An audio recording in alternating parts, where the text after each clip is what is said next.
Acheter une maison qui est orientée est-ouest ou qui est plein nord, c'est déjà partir avec un caillou dans le pied. Et c'est là où on voit que votre pierre n'aime pas l'eau en trop grande quantité, c'est qu'elle commence à perdre sa structure. Faut pas avoir confiance en la moindre chevron solive plancher haut.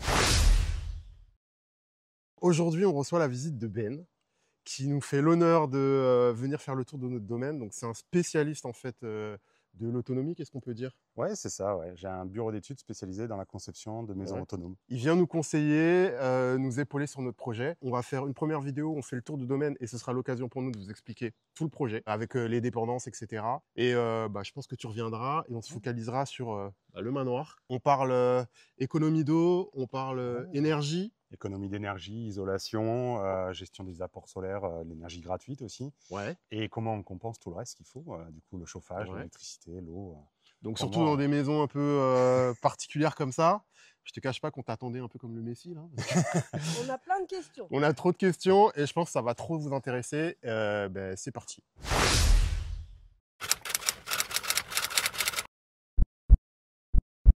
Bon alors du coup, tu visites plein de domaines, tu fais ça toute l'année. Tu commences par quoi quand tu arrives dans un domaine comme ça en fait? On va détacher plusieurs parties. Si on va réfléchir vraiment autonomie, la première question à se poser, c'est déjà le terrain. Est-ce que je suis réaliste en termes de surface? On peut faire petit. C'est sûr que quand on fait plus grand, ça peut coûter plus cher, mais ça peut être aussi beaucoup plus simple. La deuxième chose qu'on va regarder, c'est l'orientation. On va chercher à avoir des maisons qui ont une façade principale orientée plein sud pour maximiser les apports solaires, donc maximiser le chauffage en hiver, le chauffage gratuit. C'est toujours ça de prix, c'est l'énergie gratuite. On peut partir d'un projet de A à Z où tu fais de l'autoconstruction. Du neuf, de Voilà. l'autoconstruction, de la rénovation sur n'importe quel type de maison. On n'est Ouais. pas obligé d'avoir une maison comme ça et c'est même plus compliqué Oui. quand on a des demeures historiques. Là, tu peux pas optimiser dès la construction, hein, donc Déjà il faut faire ça, avec l'existant. et puis il y a tout un cadre architectural Ouais. qui nous contraint vachement, que Ouais. ce soit côté intérieur ou côté extérieur. Donc là, c'est beaucoup plus compliqué. Et puis il y a aussi les volumes. C'est-à-dire que c'est pas la même chose qu'on parle juste d'économie d'énergie ou voire d'autonomie en chauffage. C'est pas la même chose d'avoir des maisons avec 2,50 m, 2,70 m sous plafond et d'avoir des maisons à 3 mètres, 4 mètres. J'ai des maisons à 5 mètres. Pour finir sur la façade, globalement, ce qu'il faut retenir, c'est que le plein sud restera toujours optimal. Sauf que dans la moitié sud, le tiers sud de la France, on a des étés plus longs que des hivers. Donc on va plutôt, voilà, c'est nous. On va plutôt chercher à être sud -10, -20 degrés. Parce qu'en fait, on va essayer de se protéger de la surchauffe estivale qui va plutôt être côté sud-ouest, ouest et sud aussi. Alors que dans la moitié nord de la France, vu qu'on a des hivers plus longs que des étés, on va plutôt chercher à avoir un peu plus de chaleur en intersaison et donc on va plutôt faire du sud +10, +20 degrés. Et donc que ce soit une maison neuve ou une maison en réno, déjà quand on regarde un Google Earth ou équivalent, on peut voir l'orientation, le sud est en bas, on peut voir l'orientation des bâtiments. Qu'on parle d'autonomie ou qu'on parle d'économie d'énergie, acheter une maison qui est orientée est-ouest ou qui est plein nord, avec une façade principale plein nord, c'est déjà partir avec un caillou dans le pied. Ouais. On sait pertinemment qu'on aura toute une part d'énergie gratuite qui ne sera pas là. L'autonomie, tu ne l'atteins pas comme ça. Ouais. Il faut généralement entre 3 ans et 20 ans pour l'atteindre. Ouais. C'est toujours une histoire d'étape. Et la question dans un projet, c'est toujours le temps de la conception. Se laisser le temps initialement de réfléchir pour déjà définir son projet, parce qu'on a une première idée, mais 6 mois après, quand on a vécu dans la maison, ou 3 ans après, l'idée évolue. Il y a une règle en autonomie, c'est que quand on fait quelque chose, on le fait bien, et on le fait pour au moins 30 ans. Parce que sinon, on n'en finit plus. Parce que le chantier, il est titanesque, que ce soit ici avec plein de bâtiments et plein de surfaces, mais même une petite maison. Parce que quand on est en autoconstruction, déjà 100, 200 mètres carrés, c'est titanesque en fait comme chantier. Et donc, on commence toujours sans autonomie, par déjà de l'économie d'énergie, après potentiellement une autonomie partielle, et après on peut grimper sur potentiellement l'autonomie totale. Et on peut se poser même la question du point de vue écologique de est-ce que ça vaut le coup d'aller en autonomie totale? C'est-à-dire que quand on a le réseau et qu'on est raccordé, est-ce qu'il faut y aller ou pas? Parce que ce soit du point de vue économique et écologique, on peut se poser la question. L'année dernière, on a décidé de basculer sur des tondeuses autonomes. Et 1 an et demi après, on va vous faire un petit retour. On va vous expliquer pourquoi on a décidé de changer de machine. En fait, on a décidé de se constituer une petite flotte de robots pour entretenir le terrain. Et on est passé sur MaMotion. Et on a eu énormément de sollicitations en ce qui concerne les robots tondeuses. Peut-être au moins 10 dans l'année. Et on a vraiment choisi de bosser avec eux parce que on trouve que c'est les meilleurs. Bon, on a notre Luba qui arrive. Donc du coup, là, on parle de tondeuse, on n'est plus en 2010, il n'y a plus de câbles périmétriques à enterrer ou quoi. C'est vraiment des systèmes de géolocalisation. Donc je vous refais un petit peu le topo pour ceux qui sont néophytes. Il y a 3 systèmes de géolocalisation avec ce genre de tondeuse. Le premier, c'est par antenne RTK. Donc c'est un satellite et puis ils essayent de géolocaliser la position. Le problème avec notre première tondeuse, c'est que là, on est arboré, je ne sais pas si vous voyez le domaine, hein. Donc très compliqué pour la tondeuse de retrouver le signal et de se géolocaliser. Donc du coup, c'est pour ça qu'on a changé de marque et on est passé chez Mamotion. Du coup, eux, ils ont directement intégré une puce 4G. Et du coup, elle se géolocalise avec la 4G. Il y a une troisième technologie qui s'appelle le LiDAR. Donc c'est un scanner laser qui permet de localiser un peu comme, carrément comme les aspirateurs dans les maisons là. Je vous avoue que je n'ai pas encore testé, mais j'aimerais bien. Donc là, elle attaque sa tonte. Elle a choisi la meilleure trajectoire pour optimiser un peu sa tonte. Donc là, elle va me faire des zigzags comme ça, en fait, hein, tout simplement. Donc là, je ne sais pas si vous voyez comment elle prend ses virages. En fait, ici, là, il y a des roues sur les roues. Voilà, ça pivote comme ça. Donc ça lui permet, en fait, de pivoter super bien sur elle-même. Et comme elle a 4 roues motrices, ça nous permet aussi d'aller choper des pentes qui sont quand même assez ardues.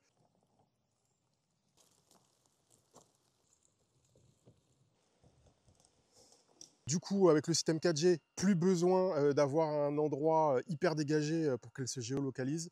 Donc elle couple ça au Wi-Fi, on a mis une antenne Wi-Fi sur le terrain. Elle gère ça automatiquement. Le plateau se règle aussi tout seul en fonction des zones. Donc c'est à nous de sélectionner, par exemple là-bas, je vais lui demander de couper super court. Ici, on va lui demander de couper super haut. Bon, nous, on reste focus sur notre objectif de base, c'est-à-dire être autonome au maximum en énergie. Donc là, tout ça, c'est branché maintenant sur les panneaux solaires. Et on consomme plus de carburant, sauf pour la première tonte. Il faut quand même nettoyer avec une tondeuse classique. Donc de ce côté, on a les panneaux solaires qui alimentent directement le sous-sol du manoir. Et au sous-sol, après, ça alimente directement la ligne qui va jusqu'aux tondeuses de l'autre côté.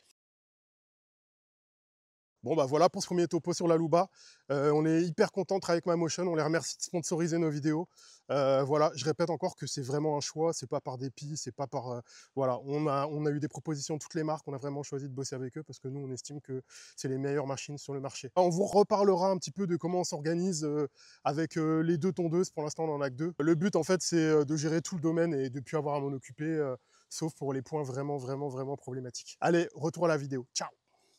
Bon, tu sais, le nerf de la guerre, c'est l'argent. Exactement. Et du coup, sur ces projets-là, tu as besoin de fonds. C'est Ouais. inévitable à tout projet. Ah bah nous, dès le départ, je peux te le dire.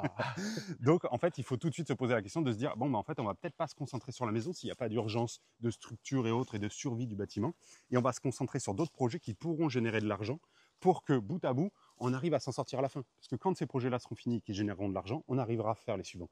Par quoi tu veux commencer? Qu'est-ce que tu veux voir en premier? Qu'est-ce qui est important? La première chose à commencer à regarder, c'est quelles sont les urgences. C'est-à-dire que le bâtiment ancien, à la différence du bâtiment moderne, c'est-à-dire post-1950, où on a commencé à utiliser du ciment, ce bâtiment-là, il est construit avec des pierres et de la terre, globalement. Ouais. Il y a de la chaux côté extérieur, mais au cœur, c'est de la terre. Ah bah l'urgence, tu la vois tout de suite. Voilà. Hein. La problématique d'un bâtiment sans toiture, c'est tout de suite ce qu'il faut regarder, c'est est-ce que les génoises sont là, dans quel état elles sont, comment sont les cimes, parce qu'en fait, si on a des infiltrations d'eau trop marquées en tête des murs, on va venir évider la terre au centre. Et donc, les murs vont s'écarter. Ils vont tomber globalement et ça peut aller très vite. C'est-à-dire que pendant 1, 2, 3 ans, ça peut ne pas bouger, on ne le voit pas quasiment. Et d'un coup, on commence à avoir des petits ventres. Et en fait, des fois, en l'espace de 6 mois, un automne, un hiver, boum, ça tombe. Voilà. Alors là, qu'est-ce que tu vois là du coup Là, déjà, la première chose que je vois, c'est qu'on a des génoises. Donc, on a toute une partie avec les tuiles qui vont être protégées. Il faut quand même aller contrôler le dessus des génoises. Donc là, le drone a tout son intérêt quand on fait un premier Les génoises, pour ceux qui ne connaissent pas, parce que voilà, les génoises, en fait, c'est les tuiles, voilà, une dessus, une dessous. C'est les avancées, ça permet de protéger en fait les arases et le chaînage. Bon là, à cette époque-là, il n'y a pas de chaînage, mais voilà, les génoises, c'est justement parce qu'il n'y a pas de chaînage en fait qu'on n'est pas protégé. C'est-à-dire que le bâtiment n'est pas ceinturé par la tête. Et en plus de ça, le chaînage, généralement, on le fait en béton armé. Et donc, en fait, lui, il reste résistant à l'eau, même s'il n'aime pas ça. Hein, c'est pas magique quand même. Mais ça nous permet de gagner quelques années. Donc, quand on est sur des bâtiments comme ça, il va tout de suite falloir aller voir les endroits où, là, on le voit à peine derrière les feuilles. Mais en fait, on a tout un endroit où la génoise est tombée. Là, on va avoir des infiltrations d'eau. En plus, on a soit le bâtiment qui a travaillé avant, soit il travaille après. Ça, on ne peut jamais trop savoir dans quel sens, parce qu'on n'était pas là. Mais la priorité, c'est de se dire, on va venir traiter de manière temporaire la tête du mur, juste en faisant potentiellement un mortier de chaux, voire du ciment. C'est infusible. C'est quelque chose qu'on fera sauter après quand on refera la toiture. Faut que ça puisse sauter facilement. Mais on va juste mettre en protection, faire une belle pente à 10-20% pour vraiment évacuer les eaux. Comme ça, on se dit, ça peut attendre. Sujet suivant. Et en fait, la première chose à regarder, c'est les urgences. Donc, tout bâtiment sans toiture, attention, il faut bien le regarder parce que ça va très très vite. Après, on va avoir tout ce qui va être boiseries, fêtières et autres qui peuvent rester des fois. Donc là, on a quelques chevrons et donc on a une fêtière au centre. Ces éléments-là, si le bois prend l'eau et il pourrit, il y a un moment, il va tomber. Le problème, c'est qu'une fêtière, voilà, ça fait plusieurs centaines de kilos. Et donc, en fait, ça peut emmener les murs. Vu qu'il n'y a pas de ceinture et autres, c'est un château de cartes. Ça tient par la c'est arrivé là-bas. Voilà. Donc ça fait vraiment partie des urgences. Et ce qui est compliqué quand on commence à arriver dans des maisons anciennes avec beaucoup de bâtiments, c'est qu'en fait, des urgences, il y en a beaucoup. Ah bah donc là, au début, ça prend énormément de temps. On est en surface. On n'a pas encore le rapport du géomètre, mais on se dit qu'on a plus de 1000 m² au sol. Ah oui, largement. Voilà. Donc, ouais, les urgences, t'en as aux quatre coins, en fait. Voilà. Et c'est pour ça que là, sur ces choses-là, potentiellement une intervention juste à l'échelle avec du mortier, ça coûte assez peu cher. Alors, soit on le fait faire, soit on le fait. Ouais. Mais l'idée, c'est pas de faire quelque chose qui soit durable. On va le faire sauter derrière. Mais c'est juste, on met en sécurité parce qu'on sait pertinemment. Une rustine, un pansement, exactement, le temps d'intervenir. Voilà. Et qui ne sera pas gênante pour après. On l'enlèvera et puis ça sera réglé. Ok. Parce que là, c'est sûr que 1200 m² de toiture, tout de suite, ça va chiffrer. Ouais. Ça va chiffrer très, très gros. Donc, soit on se dit, bon, c'est une priorité, on le fait maintenant, mais du coup, le budget travaux, il a disparu. Est-ce que c'est une bonne solution? Soit on se dit, bon, on va faire un temporaire, soit on va en faire qu'une partie, soit on va juste mettre en sécurité pour pouvoir se concentrer sur quelque chose qui va financer de l'argent, qui consommera le reste du budget travaux potentiellement, et ainsi de suite, on va y arriver comme ça. Et ben, du coup, je rebondis là-dessus. Donc nous, l'argent, ce sera en premier lieu le pigeonnier qu'on est en train de rénover. Tu vois, on a refait la toiture à neuf là. On n'a pas encore terminé parce qu'on cherche les tuiles de rive. C'est assez compliqué de trouver les tuiles de rive d'époque. Ouais. On avait vraiment envie de plus être dans une restauration que dans une rénovation. Donc le nerf de la guerre, ce sera ça. Et de l'autre côté, il y a un espace événementiel. Du coup, on va faire de la réception. Donc il y a encore une suite de bâtiments que tu n'as pas vu qui est de l'autre côté. D'accord. Ce qu'il faut se dire, c'est que pour qu'une toiture soit réellement en sécurité avec le dérèglement climatique, qui est la nouvelle vie, le nouveau monde, et qui ne va pas aller en s'arrangeant, il ne faut pas se mentir, globalement, il faut retenir que les tuiles sont qu'une première protection. C'est-à-dire que ça ne fait pas tout. Il faut une deuxième étanchéité derrière qui va être le pare-pluie, et même le pare-pluie ne fait pas tout. C'est-à-dire que sans volige ou sans un panneau fibre de bois haute densité et autres, dès qu'on a un événement de grêle, ça peut casser. Et donc en plus, quand on va avoir des arbres à proximité, on va potentiellement privilégier de la volige qui va rigidifier la charpente pour essayer de tenir au cas où il y ait de la chute. Alors il va falloir quand même bien les surveiller, potentiellement tailler et les mettre en forme pour trouver un équilibre entre la vie de l'arbre, la beauté et la sécurité du bâtiment. Typiquement une branche qui part juste au-dessus comme ça, on sait pertinemment que c'est un nid à problème. On l'a déjà fait, on les a déjà fait élaguer. Ouais. Et là, en fait, on va tailler dans la masse parce que du coup, toutes les branches qui vont côté toiture, même les grosses sections, il va falloir. Faut pas se mentir. Ouais. C'est là où il faut trouver un équilibre entre la nature et le bâti. C'est un arbre qui est très très près. On a des vents dominants dans ce secteur-là qui sont soit en est-ouest dans le sens où vous êtes, et qui peuvent dévier. Alors ça, il faut retenir aussi que les vents locaux, typiquement, je suis pas très loin. Moi, je suis plutôt sud-est, nord-ouest. Parce que le flanc de colline, parce que la végétation et autres. Donc ça, c'est des choses aussi qu'on va analyser quand on va arriver sur un terrain et qu'on va commencer à vivre. Ah bah là, tu es dans le couloir, tu le sens direct. Donc tu n'as qu'à voir, ça file. Ok, alors on a fait le choix, nous, du pare-pluie rigide. Ouais. Donc du coup, on n'a pas voligé, mais bon, j'imagine que c'est à peu près la même chose. C'est une solution qu'on utilise beaucoup. Ouais, alors l'inconvénient du pare-pluie rigide, le gros avantage, c'est que par exemple quand on est en Bretagne et autres, quand on doit aménager des combles et qu'on manque de hauteur sur le plafond, passer un isolant sous toiture, ça nous permet de passer du sarking, passer une partie de l'isolation à l'extérieur. On évite de perdre à l'intérieur. Même des fois, on ne refait pas les placos et autres quand ils sont encore viables. Et donc on travaille par l'extérieur, surtout quand on fait faire en termes de coûts d'intervention. C'est très intéressant. C'est résistant. Je mets juste une limite au système, c'est-à-dire que des fois, on rajoute quand même un pare-pluie sur des bâtiments plus grands, donc pas sur un petit bâtiment comme ça, mais sur celui-ci. Quand on commence à avoir des charpentes qu'on va vachement travailler, qu'on va conserver, où on sait qu'elles ont une tendance quand même à bouger, on va quand même préférer mettre un pare-pluie par-dessus, en sécurité en plus. Donc combo, pare-pluie rigide ou volige. Parce que ça coûte assez peu cher. Plus, c'est un petit budget en plus, mais c'est rapide à mettre en œuvre. Ne serait-ce que pour que quand on a un mouvement de charpente et autres, nos jonctions entre panneaux, si elles perdent leur étanchéité, on a le pare-pluie qui fait la double sécurité. Après, la tenue à la grêle d'une fibre de bois haute densité, d'un isolant en sarking, est très bonne. J'ai parlé plutôt de volige dans ce cas-là, du fait de la proximité vraiment directe des arbres au-dessus, où on va gagner un peu plus, on sera un peu mieux potentiellement. C'est la roulette russe, faut pas se mentir. Il n'y a pas de règle là-dessus, c'est pas une mesure en labo. Si la tombe, de toute façon, je vais te dire, pare-pluie souple, rigide, ce que tu veux. Ah bah s'il y a une branche de voilà. quelques dizaines de tonnes là qui tombe, T'appelles ton c'est pas assureur et c'est voilà, terminé. exactement. Donc bon bah voilà, ok. Ce que je te propose peut-être, sauf si tu as un truc à Ouais, vas-y. rajouter, c'est de faire la visite dans le sens comme ça. On pourra expliquer aussi à tout le monde, nous, ce qu'on prévoit de faire avec chaque bâtiment. Ouais. Alors du coup, pour cette partie-là, nous, la vision qu'on avait, alors après, ça nous a pris un peu de temps parce que comme tu disais, il faut vivre sur site pour pouvoir optimiser un peu ton projet et faire des ajustements, ou alors carrément dire, oh non, ça, c'est pas la peine. Il y a un premier transfo qui va amener l'électricité ici. Ensuite, nous, on veut tirer les câbles jusque-là. Donc, on a consulté la PAV pour avoir toutes les... Les bons dimensionnements. Ouais, exactement. Parce que nous, calculer le fourmillement, les trucs comme ça, là, c'est ça, je ne suis pas capable. Et on voudrait mettre ici, en fait, le local technique où on va dispatcher tous les legs pour tout le domaine. Bon, là, on ne voit pas parce que ça a poussé. Mais on a une tranchée, on a 2 mètres de profondeur qui va jusqu'au bout là-bas. D'accord. Vous comptez la reboucher avant l'automne? On veut faire cet hiver. Ouais, parce que déjà, il faut garder en tête que c'est dangereux, une tranchée. Ouais. Surtout suivant les terrains qu'on a, où là, vous avez des terres qui se tiennent, qui doivent être en base argileuse. Ouais. Mais il faut penser que ça va totalement bouger quand on va arriver au moment de l'automne, qu'elles vont se remettre, là, elles sont en train de se rétracter avec la sécheresse, le manque de pluie. Et donc, on va se remettre à gonfler. Il faut faire attention, parce que déjà, quand on descend dedans, techniquement, passer 1,50 m ou 1,80 m, on est censé se mettre en sécurité. Tu peux être...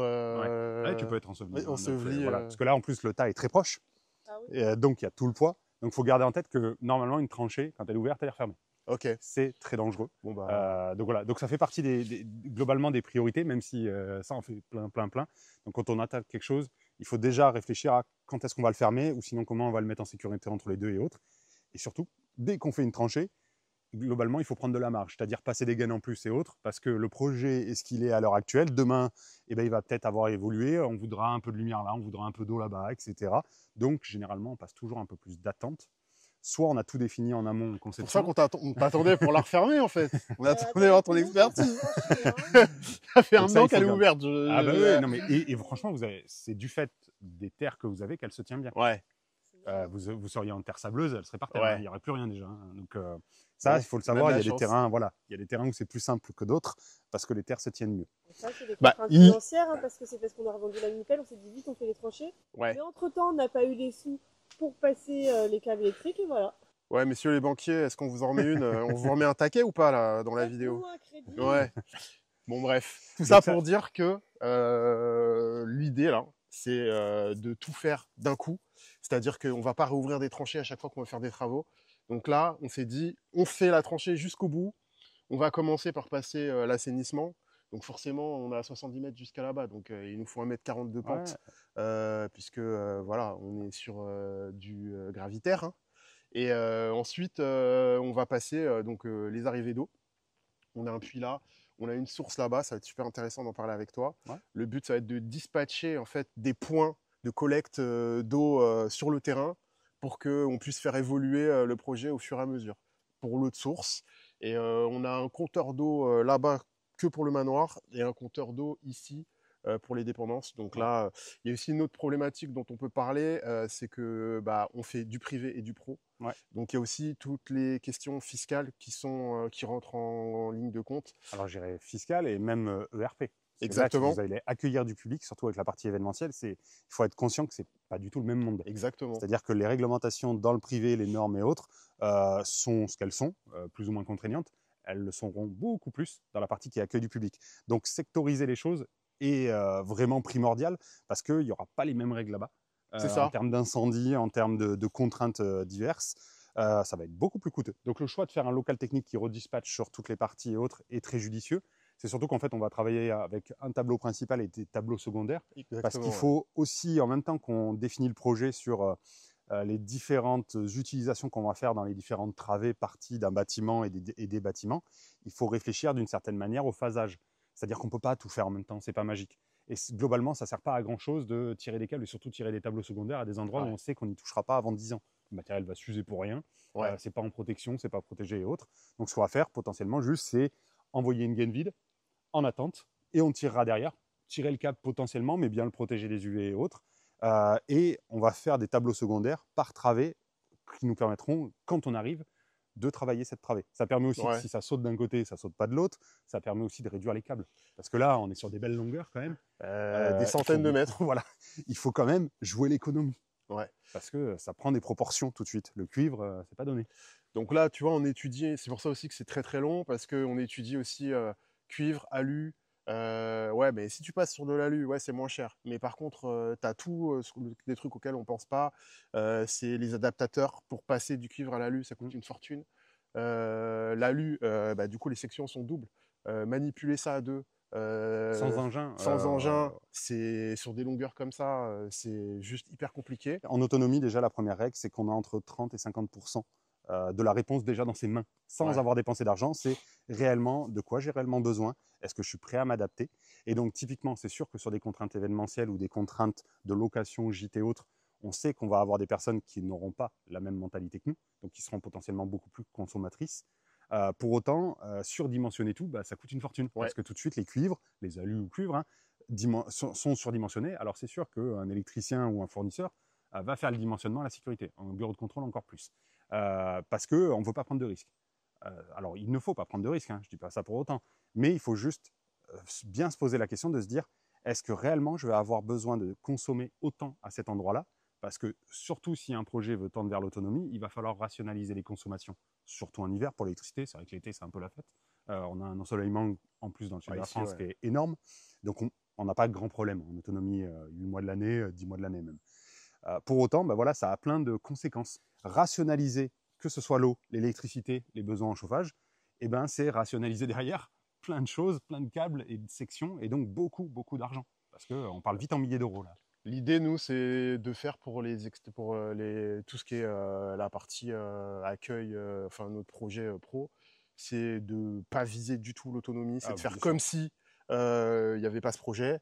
L'autonomie, dans un premier temps, ça va être plus pour nous, en fait, et petit à petit, de pouvoir, dans un cercle un peu vertueux, pouvoir basculer tous les trucs. Déjà, il faut se dire une chose, c'est que, comme je disais tout à l'heure, sur des gîtes et autres, ça a été démontré sur les hôtels.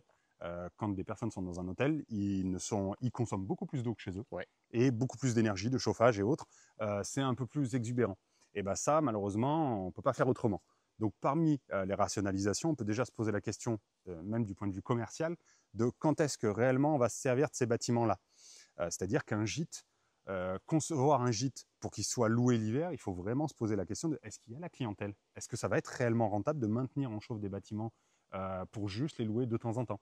Alors des fois, oui, ça va être rentable juste pour 2 semaines à Noël ou quelques vacances. Et dans ce cas-là, on va les mettre en chauffe temporairement, même s'ils sont très consommateurs. C'est pas très très grave parce que ça sera rentable dans une certaine limite. Mais maintenir en chauffe toute l'année un bâtiment, si on le loue quasiment que le week-end, souvent, c'est pas très très intéressant.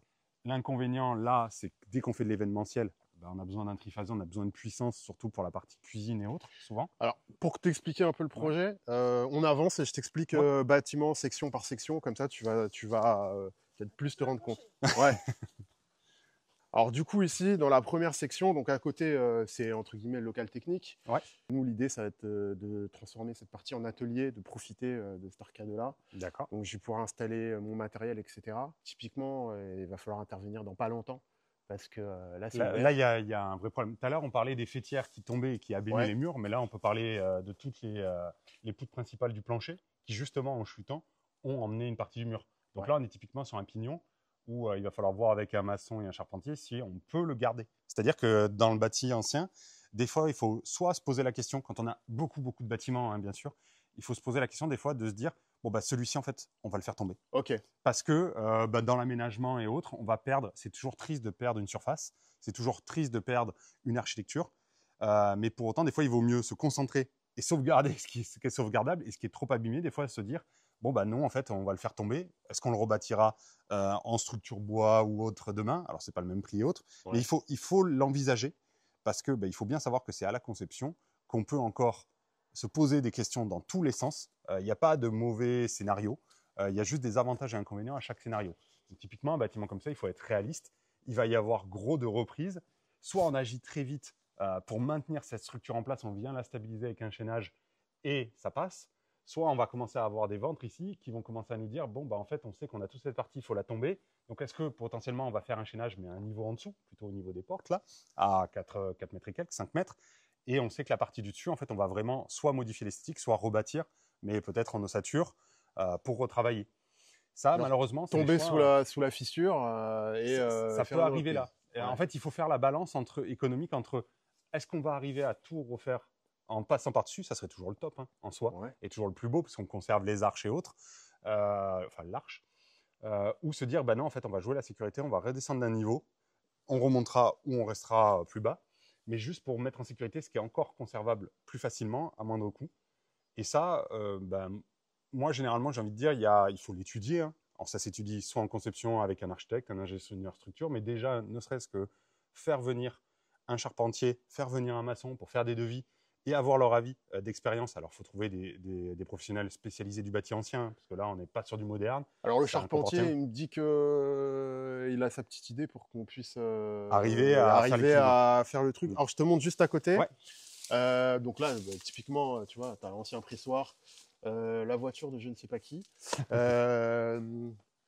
Voilà. La végétation aussi, si on est sur des bâtiments comme ça, on a parlé des têtes de mur et autres, mais globalement, il faut garder en tête, donc vous avez commencé à nettoyer devant, mais sur 2 mètres et tout ce qui est à l'intérieur doit sauter. C'est-à-dire que la végétation, si elle est là, ça veut dire qu'il y a de l'eau, parce qu'il n'y a plus de toiture et autres. Mais le problème, c'est qu'ils vont pomper, ils vont venir s'enraciner dans les murs, ils vont créer leurs propres dégâts. Donc ça, on n'a pas le droit. Au final, si on veut gagner du temps et autres, Ouais. on enlève tous les problèmes potentiels, c'est-à-dire les gouttières qui fuient, les toitures qui sont abîmées, les têtes Ouais. de murs qui sont à l'air libre, la végétation qui est trop proche ou carrément Alors dedans. je te rassure, on en avait jusque-là. C'est de mieux en On mieux. y va petit à petit, mais voilà, l'idée là, tu vois, Ah bah là, c'est de récupérer les cuves à vin Ouais. et de les transformer, tu vois, router la récupération d'eau de pluie ici, et après avec un trop-plein, voilà, partir faire vers la les gestion. douves, vers les ruisseaux et autres. Voilà. Alors, déjà, c'est la bonne occasion pour parler un peu d'autonomie en eau. Donc, généralement, l'autonomie en eau, on le fait soit à base de sources, de forage ou de pluie. Donc, On a les c'est trois, une nous. partie de la solution. Il faut garder en tête que réglementairement, on le fait dans le cadre privé, c'est-à-dire la Oui. maison. Toute la partie gîte, location événementielle où on aura des personnes de l'extérieur qui vont venir, vous la raccordez au réseau. Ouais. Parce que quand on fait de la potabilisation, on prend la responsabilité sanitaire de la potabilisation. Ce n'est pas l'entreprise qui le fait, ce n'est pas le concepteur. Au sens où c'est vous qui, de par la conception, mais surtout de par la maintenance et l'entretien. S'il y a un en est mainteneur. empoisonnement, légalement, en gros, pour traduire, on est responsable. Exactement. Ok. Donc, il est autorisé de consommer de l'eau de source, de l'eau d'un forage, de l'eau de pluie potabilisée. Et c'est là la différence à bien noter, c'est qu'on la filtre et on la potabilise sur site. Et dans ce cas-là, on peut la consommer. Et il me semble qu'il faut faire un prélèvement tous les mois en plus pour savoir si l'eau est toujours. Alors en fait, entre guillemets, on va avoir annuellement des prélèvements à faire quand on est sur une eau de pluie ou de puits ou de source. Parce que, en fait, juste pour démontrer localement à la ce mairie qui est notre cas. qu'on Ouais. est toujours, voilà, que l'eau est toujours potable. Donc ça, on le fait avec des laboratoires agréés et autres. C'est quand même un petit budget, hein, loin d'être anodin annuellement. Mais quand on commence à passer en potabilisation, et je vous invite à ne jamais consommer l'eau d'un puits, même si elle est dite On ne le fait pas. voilà, potabilisée et autres, on la repotabilise sur site. Parce qu'il ne faut pas oublier que ce soit au niveau des polluants atmosphériques, quand on parle d'eau de pluie, ou dans les sols, on a 30 ans de pollution. Terre On a de agricole l'agriculture. ici, hein. Voilà. Donc on a tous les traitements précédents et actuels, même si on tend vers du vertueux, ils sont dans les sols. Donc on repotabilise, on analyse et on ajuste les cartouches pour toujours être au plus sécurisé. Et c'est là où moi j'accompagne les clients dans le sens de je donne les avantages et inconvénients de chaque solution. Il y a plein de solutions, il n'y en a pas une meilleure que l'autre. Elles ont Ouais. toutes des inconvénients. C'est juste qu'on va faire ses choix en fonction de la pollution à traiter, du type d'eau et autres, pour avoir le meilleur compromis économique. Ouais, nous, typiquement, c'est pour entretenir le terrain. Bon, voilà, 5 hectares et demi, hein, forcément, ça consomme de l'eau. Voilà. Du moment où on passe sur la végétation, le nettoyage des sols, les toilettes, on n'a pas besoin d'être en eau potable. Voilà. Donc à partir de là, déjà en eau potable, nous on stocke l'eau sous terre pour la tempérer, pour éviter qu'elle monte en température, parce que passé 5-10 degrés, on commence à avoir un développement bactérien. On filtre en amont des cuves aussi pour pas salir les cuves et autres. Quand on commence à passer en eau de végétation, de technique et autres, donc bien indiqué eau non potable, là c'est beaucoup plus simple. On peut effectivement récupérer des cuves quand elles sont encore étanches. Donc là, il faut bien le vérifier parce qu'en fait, c'est Béton vieillit très armé et vite. tout. On suppose, quand il pleut, il n'y a pas d'eau dedans. Donc, Parce qu'il n'y a pas de captation pour l'instant. ouais. Mais typiquement, une dalle comme ça, qui n'a certainement pas été étanchée, parce que pas conçue pour être à Ouais. l'extérieur, maintenant elle est à l'extérieur. Il suffit qu'on ait des ferraillages qui commencent à travailler, qui s'oxydent, on a une fente, la cuve n'est plus étanche. Donc, il faudra tester. Voilà. Donc ok. ça, il ne faut pas hésiter au début. Et souvent, ce qu'on fait sur des sites, alors moins pour les sources, mais surtout pour les puits et les forages, j'invite souvent les clients à vider le forage et le puits en hiver, généralement février-mars, au moment où on est au plus plein, pour voir à quel rythme ça se remplit, mais faire la même chose après en août, quand on est au plus bas, pour voir aussi à quel rythme ça se remplit. Parce que s'il y a bien une chose à retenir quand on est sur de l'eau qui est sous terre, c'est qu'il n'y a pas de règle. C'est-à-dire qu'on constate actuellement, ça ne veut pas dire que demain, ça sera la même chose ou que ça sera différent. Ah bah, le débit est fluctuant, nous, la source. Il y a des jours, il y a de l'eau, il y a des jours, il y a moins d'eau, il y a des jours, il n'y a pas d'eau. Et donc là, vous avez une cuve tampon, potentiellement. Pour l'instant, on n'a rien. Mais on veut faire de la récupération d'eau de pluie avec l'existant. Ça nous permet de ne pas faire de travaux de démolition sur ces trucs-là. Puis les cuves restent l'élément le plus cher. Hein. Ouais. Et d'ailleurs, j'invite tout le monde à globalement refiltrer l'eau du réseau même. Hein. Ouais. C'est-à-dire qu'on ne va pas rentrer dans tous ces débats qui ne plaisent pas à certains. Mais c'est une réalité. Les réglementations évoluent et on nous fait évoluer les niveaux admissibles de certains polluants, surtout les nitrates que je pointe. Et globalement, il faut retenir que les systèmes de potabilisation, qu'on l'applique sur une eau de pluie d'un forage ou du réseau, c'est le même système. On fait que le déplacer et des fois, on change une ou deux cartouches. Mais donc, en fait, on peut y aller par étapes. Souvent, sur certains projets, on n'a pas l'argent de faire le terrassement, les cuves et autres. On parle en dizaines de milliers d'euros, hein, surtout dans le sud où on commence à parler de stockage à 30, 40, 50 mètres cubes. Donc, c'est toujours tout de suite des proportions démentielles. C'est là où je parlais qu'il fallait de la place. Et ben en fait, on va commencer en restant raccordé au réseau parce qu'on a le raccordement et parce que l'eau est peu chère, hein, faut pas se mentir. Oui. À l'heure actuelle, et pas assez chère, même j'ai envie de dire. On va sécuriser en termes sanitaires pour avoir une eau d'ultra bonne qualité. On va commencer à prendre nos habitudes de maintenance aussi, parce que ça peut être nocif aussi d'avoir une mauvaise maintenance. Ouais. On peut aggraver la situation, il faut le dire aussi. Et demain, ces filtres, on va les déplacer, on va les utiliser pour une autre source d'eau et autres. C'est juste qu'on va faire très, très attention quand on va croiser les eaux. C'est-à-dire des eaux non potables, des eaux du réseau, des eaux potabilisées. On ne croise rien, nous on fait des réseaux parallèles. Donc voilà. Comme ça, le parti pris, c'est qu'il n'y ait pas d'échange entre l'eau non potable et l'eau potable, de toute façon, c'est obligatoire, réglementairement. Mais entre deux eaux potabilisées, on va quand même se sécuriser aussi, parce qu'il y en a une qui est sous votre responsabilité sanitaire et pas l'autre. Et donc, il faut que... Ce n'est pas les mêmes avocats, hein, d'un côté et de l'autre, et ils sont très forts d'un autre. Ok. Bon, ok. Et on avance par quel côté, du coup? L'espace événementiel. Alors, vas-y. Bon, du coup, tu vois, les bâtiments se suivent et se ressemblent. Ouais, là, moi, généralement, je parle de travées, en fait. Ouais. Et c'est là où on peut commencer à réfléchir aussi le projet en termes de phasage chantier. C'est-à-dire qu'on ne va pas pouvoir tout faire d'un coup. Non, c'est sûr. Hormis pour la toiture, on va peut-être parler de ces 3 travées, après la travée centrale et de la dernière travée, et donc réfléchir comme ça. Mais quand on fait de la rénovation intérieure, là, il faut se lancer dans un bloc. Et regarde, l'intérieur, c'est la même chose. Hein. Je vais y rentrer pour que les gens ils se rendent compte. Tout prend des proportions. Donc là, tu vois, on a tout débroussaillé pour pouvoir faire les relevés avec le géomètre et tout. Mais bon, voilà, et là, il y a encore les tonneaux, il y a encore tout. Hein. Ça, ce qu'il faut garder en tête sur des éléments comme ça, malheureusement, il faut généralement nettoyer les intérieurs, parce que quand on commence à avoir des amas de terre, de pierre, de bois et autres, on va commencer à avoir des accumulations d'humidité. Alors là, dans nos régions, souvent, c'est pas trop problématique, mais il y a dans des régions où on va avoir des problématiques de remontée capillaire, du coup accentuée par une mauvaise ventilation, du fait des amas. Et il faut savoir que certains types de pierres n'aiment pas le trop-plein de remontée d'humidité. C'est-à-dire que quand on est sur des pierres... dans la région. Quand on commence à avoir des pierres trop calcaires à tendance trop sableuse, et ben en fait, ces pierres-là, on peut faire le test chez soi, on prend quelques pierres, on les met dans un seau d'eau. Si quelques jours après, quelques semaines après, la pierre perd sa structure, on arrive à la casser et la repasser en sable, ça veut dire qu'elle n'est pas résistante à de trop fortes remontées capillaires. Donc, il faut absolument correctement la ventiler. Et globalement, il faut retenir une chose sur du bâti ancien, c'est qu'il se comporte mieux quand on n'est pas là que quand on est là. C'est nous qui venons le perturber. Donc, les pierres dont parle Ben, c'est ça. Hein. Alors, et encore que là, on est sur les pierres de choix. Donc là, sur une tendance plus alluvionnaire, je pense. Quand on va rentrer sur les pierres des murs, c'est du second choix. C'est généralement encore différent. Parce que là, pour tailler une pierre, il faut déjà qu'elle ait une première sélection. Alors là, on dirait même de la reconstituer presque de ce côté. Mais si on commence, je me permets un peu, on va voir si on peut ouvrir.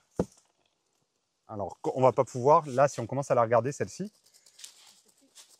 Alors ça, c'est la chaux. C'est la chaux. Ça, c'est la chaux aérienne. D'ailleurs, j'en profite au passage. Comment on détecte si on parle de chaux aérienne, donc ultra perspirant, Ouais. ou de chaux hydraulique ou de ciment? Bah, déjà, le ciment, c'est gris. Ouais. Dès qu'il y a une base gris, on a une chance sur deux que ça soit du ciment. Le ciment, ça ne s'effrite pas. C'est-à-dire que là, je suis en train de me râper le dos. Quand on commence à passer sur d'autres surfaces et qu'on commence à les frotter et qu'on a à peine de blanc sur les mains, qu'on n'a rien, rien effrité, il n'y a pas de sable qui est tombé et autres, ça veut dire que là, on a soit un peu de ciment dans le mélange, soit plutôt de la chaux hydraulique et plutôt en NHL5. Dès qu'on va commencer à tendre vers de la chaux aérienne, eh ben en fait, on va arriver à l'effriter en quantité. C'est-à-dire que là, il y a vraiment du sable. Et si on passait sur de la terre, je ne sais pas si je vais y avoir accès là, mais la terre, on l'effrite, on la gratte, on l'enlève comme ça, au fur et à mesure. La terre, c'est le plus perspirant, avec le bois. La chaux aérienne, en second, ça sera un peu plus résistant structurellement, ça se tient mieux que la terre, mais ça sera encore très perspirant. Après, on va passer dans les chaux hydrauliques. NHL2, qui est le compromis entre hydraulique et aérienne. NHL3.5, qui est le classique, résistant, mais un peu moins perspirant, mais c'est largement suffisant dans bien des endroits. NHL5, c'est pour faire de la structure, et uniquement des dalles et de la maçonnerie. Et après, on va passer sur le ciment, qui est beaucoup plus résistant. C'est un gros avantage structurellement, mais qui est très peu perspirant. Et donc, en fait, en fonction des projets, il y a certains projets où on peut mettre du ciment dedans, alors qu'on est sur du bâti ancien. Mais parce qu'en fait, on n'a quasiment pas de remontée capillaire et on le gère assez facilement. Alors qu'il y a d'autres projets. Typiquement chaînage, j'imagine. Typiquement. Ah bah là, le ciment, de toute façon, quand on fait des chaînages, on ne travaille qu'au ciment parce qu'en fait, pour faire un chaînage, pour qu'il ait réellement son intérêt, il faut qu'il soit, ça soit du béton armé, qu'on ait un chaînage ferraillé qui vienne contraindre et retenir les éléments. Si on veut commencer à faire des chaînages à la chaux, en fait, c'est pas un chaînage en soi, c'est juste une arase qui maintient tout ça. Parce qu'on ne peut pas mettre de métal dans la chaux. Donc préconiser, et si tu fais un mortier bâtard, du coup, ciment blanc et chaud. Et ben sur plein d'endroits, sur plein de bâtis anciens, ça fonctionne, c'est pas un problème, même pour l'hygrorégulation et la santé du bâtiment, c'est acceptable. Mais parce qu'il faut qu'on soit dans des cas où soit on est en haute colline, soit on a des terrains qui drainent bien, soit on n'a pas tant d'eau que ça localement, et donc en fait on n'a pas des remontées capillaires énormes. Et c'est là où en fait il faut le faire au cas par cas. Ça ne sera pas la même réponse sur un bâtiment en pleine Bretagne où on a l'eau à 20 cm l'hiver, du sud de la France où il y a 6 mois de l'année, l'eau sous terre elle est très profonde. Et en fait, localement, avec les terres qu'on a, on n'a pas de problème plus que ça. Et là, il n'y a pas de théorie, il n'y a pas de règle. Il faut vraiment, au cas par cas, voir ce qui se passe. Et il faut bien se dire qu'actuellement, globalement, il faut retenir que des traces qu'on ne voit pas actuellement pourraient apparaître après, parce que les bâtiments sont fortement ventilés. Pour l'instant, il n'y a pas d'ouverture et autres. Donc le jour où on va commencer à les fermer, c'est ce que je disais tout à l'heure, c'est nous qui venons perturber les bâtiments aussi. Donc potentiellement, il faut se dire, on va risquer de créer un problème. Donc ça, la santé du bâtiment, c'est presque un métier dans le métier et un sujet dans le sujet, au sens où qu'on parle d'autonomie ou qu'on parle d'économie d'énergie ou qu'on parle juste de rénovation du bâti ancien, c'est un des fondements. Je t'ai vu avoir le débat sur la chaîne de Brienne, donc qu'on salue d'ailleurs au passage. On lui fait coucou, on te suit aussi, hein, Brienne. Voilà, et du coup, bon alors pareil, là dans l'état là, tu me préconises en gros de faire mon jointoiement avec la chaux aérienne. Non, mais là, globalement, ce qu'il faut retenir, c'est que dans la majorité des cas, une façade en pierre, les pierres ne sont pas faites pour rester apparentes, sauf dans certains types de pierres qui sont très dures et qui résistent bien. Mais après ça, ça peut tenir encore 20 ans, comme ça. C'est-à-dire que ça ne posera pas de grand problème. Là où on va venir faire des traitements temporaires, c'est quand on commence à avoir des trous, des choses comme ça, qui vont être des accumulateurs d'eau. Et là, on voit en fait que les pierres bougent à l'intérieur. Ça veut dire que la terre s'est évidée. Pourquoi elle s'est évidée? Ça veut dire qu'on a une entrée d'eau en haut qui rentre à l'intérieur. La terre est en train de partir petit à petit. Et donc, soit c'est juste localisé là, soit ça remonte une fissure qui suit, tout le long de la fissure. Et donc là, la priorité, c'est de venir intervenir en haut et là, juste de rentrer un mortier pour boucher cet élément, pour se dire, c'est bon, un mortier de chaux, on attend. Plus d'infiltration. Voilà. C'est tous les accumulateurs d'eau, en fait. Dès qu'on commence à avoir de l'eau qui rentre à des endroits, on sait que l'hiver, elle va geler en surface, elle va prendre un peu plus de place, ça va éclater, ou ça va juste ronger petit à petit la terre. Donc on peut garder des éléments comme ça en attendant, on peut même garder des éléments en ciment, parce que là vu la teinte, je pense qu'il y a un mélange, c'est une chaux bâtarde, effectivement, avec un peu de ciment. Mais c'est pas une priorité. Tout. Si je refais mes enduits, tu me conseilles de partir sur quelle formulation là obligatoirement de la chaux. Ouais, clairement, sûr. on ne fait pas d'enduit extérieur à la terre. Ça ne sera pas résistant aux pluies battantes et autres. Si on est à des endroits où on a des fortes problématiques de perspirance et à hygroréguler à fond, là on va travailler de préférence à la chaux aérienne. Sur les zones façade ouest, par exemple, par chez nous, on commence à avoir des pluies battantes. C'est là, Ouais. généralement, et c'est localement, il faut le voir localement. Et c'est là où on est le plus impacté. Ben, on va mettre un peu d'hydraulique dedans, 50-50, en 3-5, ou faire une façade en NHL2 pour être plus résistant. On va amener de la résistance. Mais après, il y a plein de bâtis. On pourrait presque travailler à la chaux bâtarde. Ça poserait pas de problème. Ça serait encore plus résistant. On peut se poser aussi la Tu question. mets quel ciment du coup dedans? Ça sera un ciment blanc. Ok, ciment Alors blanc, là, c'est- les pro-rénovation vont crier au Ouais, scandale. bien sûr. Mais Mais en fait, les toitures, enfin voilà, nous on a des potes aussi couvreurs et tout. Si tu fais pas ça pour tenir tes tuiles, etc., ça tient pas hein, sans le bâtard, hein, parce que en fait, il faut faut une trouver rigidité. l'équilibre. Et il faut, ce que je veux dire, c'est qu'en fait, ça ne pose pas de problème dans plein de cas. Ouais. C'est-à-dire que moi, en historique, à titre personnel, on restaure des maisons. Et avant, il y a 10 ans, avant de connaître toutes ces problématiques-là, parce que moi, là-bas, j'étais acousticien en bâtiment, Ouais. je faisais pas de la rénovation d'anciens. Vous avez l'acousticien et l'ingénieur du son. Donc je vous dis Exactement. pas ce midi. Les discussions qu'il va y avoir. mais du coup, on a fait des rénovations chaux hydraulique, ciment blanc, et on n'a pas de problème. Mais parce que cette maison-là, à cet endroit-là, n'a pas un fort besoin en hygrorégulation. Donc en fait, c'est suffisant. Alors qu'il y a des endroits, clairement, déjà la chaux aérienne, c'est limite, quoi. On est vraiment, on a un besoin à fond, mais parce que l'eau est juste à 20 cm sous terre. Et ça, on le voit au niveau des puits et autres. Donc en fait, c'est vraiment au cas par cas. Et c'est là où, que ce soit une analyse à distance ou une analyse sur site, et l'analyse sur site sur le bâti ancien, sur la santé du bâtiment ancien, presque primordiale, c'est là qu'on voit la matière et qu'on peut réfléchir. Et la réponse sera peut-être pas la même pour ce bâtiment-là, celui derrière ou un autre. C'est pour ça que l'expertise, voilà, nous, je t'ai dit qu'on attendait avec impatience que tu passes et qu'on en discute parce que bah, on est conscient que ouais, c'est du cas par cas. C'est pareil pour l'isolation intérieure. Tu peux faire la même isolation intérieure, deux maisons identiques, sauf qu'une en Normandie et une ici dans le sud. Exactement. C'est pas la même chose, c'est pas la même mise en œuvre. Donc super important de se faire accompagner. Ça fait gagner énormément de temps et surtout énormément de sous. De toute façon, voilà, la phase conception, que ce soit vous qui la fassiez, mais dans ce cas-là, il faut arriver à avoir toutes les infos, ou que vous fassiez accompagner par un professionnel pour gagner du temps. C'est une clé. En fait, le but du jeu, c'est de régler le plus gros des problèmes et surtout de faire les choix en connaissant autant les avantages que les inconvénients. Ce que je dis souvent, c'est qu'il n'y a pas de solution unique, il n'y a pas de solution parfaite, il n'y a pas de solution magique. Il y aura des inconvénients. Et le but du jeu, mon métier, moi premier, c'est de donner les avantages et inconvénients de la solution A, B, C, D aux gens. C'est pas moi qui choisis la solution. Vous la choisissez, mais en connaissance de cause. Et surtout, dites-vous bien que dans une documentation technique ou commerciale, si on vous donne que des avantages, c'est qu'on a oublié de vous donner les inconvénients. Ils sont là, ils existent. C'est inévitable.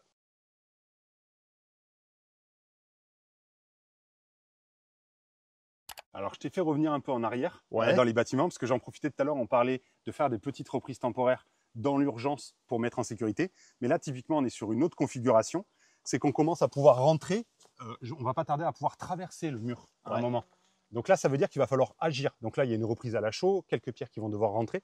Et si on prend un peu de recul, on peut aussi lire le bâtiment. C'est-à-dire que vous, si vous l'avez, quand vous l'avez eu, ben, il y avait déjà plus de toiture. Mais en fait, avant ça, il y avait une gouttière. Et cette gouttière, elle fuyait parce qu'on voit très bien l'endroit où en fait, on avait un jet d'eau qui arrivait, des explosions d'eau, et on est venu ronger. Et c'est là où on voit que votre pierre n'aime pas l'eau en trop grande quantité.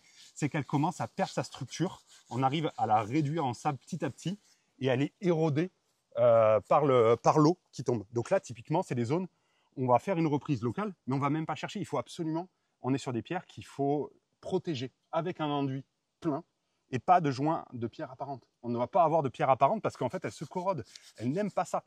Donc, vous n'êtes pas comme sur des bâches schiste comme on peut avoir ou au quartz et autres comme on peut avoir dans d'autres régions où on peut se permettre potentiellement de laisser les pierres apparentes, même si ça présente d'autres inconvénients en plus thermiques et autres. Dans votre cas, vous n'avez juste même pas le choix pour la santé du bâtiment et la durée de vie du bâtiment. Il faut le protéger et ça, typiquement, il ne faut pas trop traîner. C'est comme les têtes de mur, il faut venir faire une reprise, on fait juste un cordon d'enduit grossier et on vient se reprendre localement. Et tu remaçonnes, donc là, typiquement pareil, tu utilises de la chaux aérienne pour que ce soit non, là sur une maçonnerie, une reprise comme ça, soit on travaille à l'hydraulique, déjà une 2, une 3,5, elle sera suffisante. De l'aérienne, on pourrait en soi, mais c'est juste que structurellement, elle va un peu moins tenir.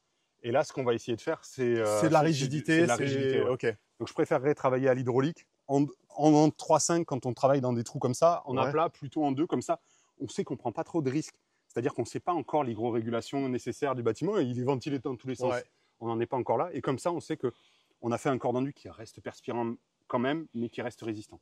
Ok. Et bien sûr, comme tu disais, enduit sur toute la façade pour Là, on va faire vraiment une que les reprise. pierres soient... Voilà, là, on va faire une reprise à 2 mètres, mais sur le projet au global, ce qu'on lit là, si c'est la même chose à côté, ce qui risque d'être la même chose, même si le bâtiment a été construit par travée, hein, au fur et à mesure, hein, ils ne construisaient pas tout ça d'un coup. Hein. Ouais. Mais pour autant, ça veut bien dire que l'éther, ça doit être de la pierre des champs et autres, ici, n'a pas de résistance à l'eau. Donc, on va éviter de faire de la pierre apparente côté extérieur. Ça veut dire qu'on peut potentiellement en faire côté intérieur, Ok. c'est pas un problème. Mais on va choisir. En plus de ça, comme ça, on est dans des zones où on aime bien le vent par ici. Hein. Avoir de la pierre apparente veut dire qu'on va avoir une nécessité de refaire ces joints de pierre très très régulièrement, Ouais. les surveiller parce que sinon on va avoir des infiltrations d'air. Le vent arrive à passer sur un mur de 50-60 cm, à passer d'un côté à l'autre. Donc si on a un joint de pierre apparente des deux côtés, bah on va avoir des problématiques d'étanchéité à l'air, alors que quand on a un enduit plein, une surface pleine côté extérieur, le vent ne va pas arriver à rentrer, hors quelques fissures qui vont arriver dans le temps. Et donc, même si on est en pierre apparente côté intérieur, ça sera moins grave, ça sera plus confortable. Et donc là, on vient de gagner en fait en thermique, en besoin, en chauffage et en confort, juste par le choix de est-ce qu'on laisse les pierres apparentes ou pas. Bon, du coup, là, on est vraiment au cœur de l'espace événementiel. Donc, c'est ici qu'on va faire les réceptions, etc. Donc là-bas, on va t'emmener après. Il y a le hangar. Du coup, ça servira de salle, entre guillemets. Elle sera semi-ouverte pour le moment. Ici, on a ces arches, toute cette partie ici où on va créer une terrasse, une couverture sommaire, peut-être des camis, un truc comme ça, pour pas avoir besoin de refaire la toiture. Là, l'idée, c'est de sécuriser et d'avoir un espace où on va pouvoir, entre guillemets, les gens vont pouvoir vivre les moments qu'ils ont envie de vivre. Ici, là, tu vois, ce bâtiment-là dont on parlait, l'ancienne maison de maître, tout s'est effondré à l'intérieur. On n'aura jamais le budget pour rénover ça dans les 20 prochaines années. Donc l'idée, c'est, là, on a commencé à repeindre les volets, de faire une façade propre, de sécuriser et puis d'utiliser comme décor pour que, en fait, ça ne vienne pas jurer dans la rénovation. Je pense que c'est le plus simple. De toute façon, même quand vous allez commencer d'un côté, il va falloir assez rapidement commencer à mettre en location parce qu'il va falloir générer de l'argent pour faire la suite. Ouais. Et donc, à partir de là, il faut commencer à mettre en sécurité les bâtiments qui ne seront pas rénovés, qu'esthétiquement, ils soient propres. Donc, on va juste nettoyer les façades. On va peut-être rester en pierre apparente et autres le temps de gagner du temps. Ouais. Passer au Karcher à nettoyer les anciennes traces et autres. Potentiellement, mettre des volets, enlever des volets, ça c'est au choix esthétique. Et en fait, on va essayer de gagner du temps. C'est-à-dire que esthétiquement, ça soit charmant, qu'on ait le charme de l'ancien, qu'on ait créé cet espace de vie pour qu'il soit monnayé globalement et qui permette de générer de l'argent pour le reste. Le moins de toiture possible, tu vois, l'idée c'est ça. Exactement. Et c'est là où, quand on commence à regarder l'ampleur du bâtiment, on peut se poser la question de se dire à un moment, est-ce qu'on va en conserver une partie sans toiture ou est-ce qu'on va carrément faire tomber une partie parce qu'il commence à y en avoir beaucoup. On ne sera pas capable de tout faire. Est-ce que si on n'en a pas l'utilité demain, est-ce que soit on va garder les murs, mais attention, voilà, comme on disait, il faut les mettre en sécurité, c'est un risque. Donc si on agit vite, on peut arriver à garder des cerclages et conserver les génoises, reprendre au-dessus. On peut t'emmener là, du coup, mortier. tu vois, typiquement ce que tu nous dis là, ce bâtiment-là, on a pris le parti de ne pas le couvrir. Comme il a une entrée assez sympa et tout, là on se dit, tu vois, là c'était vraiment réservé aux bestiaux. Là on a cette travée là ici, enfin ce chemin en plein milieu. On se dit, bah là en fait, ce sera l'accès de l'espace événementiel. On ne couvre pas, on sécurise au maximum. On met des tirants et du coup ça te fait une espèce de sas entre la partie là-bas où il y aura l'arrivée avec le parking et la partie événementielle ici. Et on ne couvre pas. Ça peut totalement être sympa. Ce qu'on peut faire en fait sur ces travées, vu qu'il n'y a plus une toiture, il va falloir des sanitaires, il va falloir d'autres éléments comme ça. Et en fait, on peut aussi réfléchir à créer des boîtes au milieu qui, elles, sont étanches à l'eau, à la pluie et autres, qui vont avoir les fonctions et avoir ce cadre autour qu'on nettoie juste, qu'on met en sécurité pour, à moindre coût, faire fonctionner les lieux en attendant. Après, il ne faut pas se mentir. Ce linteau, je lui donne même pas l'automne. Hein. C'est à ce niveau-là. C'est-à-dire que là, il est en train de chasser. Il a déjà commencé à emmener le mur et les pierres de taille à gauche. Donc, c'est vrai que c'est des éléments où ça va peut-être se régler à... On va conserver un côté. Celui-ci, on a une chance sur deux qu'on ait une travée qui tombe. Parce que là, on arrive un peu trop tard, presque. Donc, on fait du mortier. On essaie de corriger au-dessus. Mais faut rester réaliste. Il y a un moment, des fois, on arrive trop tard. Et donc, il faut se dire, bon, bah, en fait, on va garder le maximum de ce qu'on peut en façade, en mur et autres. On va les mettre en sécurité. Donc, tout élément ancien de bois et autres, on va les enlever. On va recompléter avec de la pierre, de la chaux. Tous les éléments en haut, soit on va chaîner, c'est encore mieux, soit on va mettre en protection juste au mortier. Parce que ça, on peut le faire juste à l'échelle. Ouais. C'est à la portée de tout le monde, globalement, pour mettre en sécurité. C'est sûr que des tirants, là, c'est plus technique et autres. Là, quand on commence à avoir des murs de refend et des murs de façade qui se séparent, bah, ça veut bien dire que soit quand la toiture est tombée, soit depuis qu'elle est tombée, bah, le bâtiment n'est plus tenu et il bouge différemment. Ouais, c'est pour ça que je redis encore le truc, mais nous, on se fait accompagner à chaque fois, même si on fait quasiment tout nous-mêmes, on tranche pas, on prend pas des décisions comme ça à la va-vite. On voit des pros, qu'est-ce que tu en penses, qu'est-ce que tu ferais? Nous, on est dans cette problématique, quelle est ta solution? On se lance pas dans des trucs comme ça en se disant, ouais, j'ai vu ça sur YouTube, je vais le faire. Et surtout, si possible, bah, typiquement mettre un tirant, ça veut dire que demain, si on a l'argent pour refaire la toiture, bah, c'est bon, il est déjà là. Ouais. On a pris une étape toujours et ça sert pas, on n'a pas trop perdu de temps. Typiquement, si on fait des boîtes à l'intérieur qui seront étanches et autres, on va se poser la question de se dire demain, en fait, on aura juste à enlever la toiture, mais la boîte, elle reste là. Ouais. On a déjà fait l'aménagement. Et en fait, une fois qu'on aura un nouveau toit, c'est bon, on peut enlever le dessus, ça devient autre chose, etc. J'en profite, vous parliez de la partie juste ombragée pour éviter de faire une toiture. Donc là, on est dans des zones avec beaucoup de vent. Hein. Ouais. Il faut retenir. Donc, tout ce qui va être élément comme ça aussi haut d'ombrage, potentiellement, soit on va tricher et en fait, on va le redescendre en hauteur et on va servir des murs existants hors pignon qui va sauter derrière, mais en fait, pour se protéger des murs. C'est-à-dire que là, au niveau de l'ancien plancher, là où on voit tous les trous dans les murs, il y avait un plancher très certainement.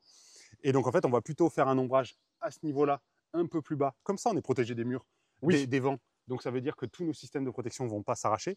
Ou on se lance dans des grands projets, on refait une charpente et tout, et là, ça va être beaucoup plus coûteux. Et dans ce cas-là, on va travailler sur des ombrages en hauteur, mais qui laissent passer l'air. Donc, on va éviter même les canisses et autres. Hein. Ça va sauter ça va s'abîmer trop vite. En plus, à la hauteur que c'est, pour les mettre, ça va être plus compliqué.